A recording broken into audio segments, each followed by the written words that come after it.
महिन्यामागून महिने गेले, दिवसामागून दिवस सरले, पण काही कार्य राहिली अर्धवट. बघता बघता इंग्रजी कॅलेंडर वर्षाचा आला शेवट. गेल्या वर्षात कोणतीही गोष्ट मिळाली नाही म्हणून करू नका इतरांचा हेवा.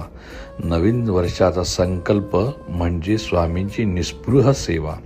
2024 मध्ये स्वामींच्या साथीने केली प्रत्येक संकटावर मात. नव्या उत्साहाने आणि उमेदीने करूया नवीन वर्षाची सुरुवात.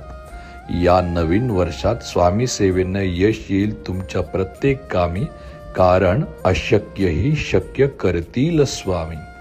स्वामी कृपेने अर्धवट राहिलेली कार्य सिद्धीस जाऊन तुम्हाला यश कीर्ती प्राप्त होऊन तुमच्या पूर्ण होत सर्व इच्छा. नवीन इंग्रजी कॅलेंडर वर्षाच्या तुम्हाला स्वामीमय शुभेच्छा.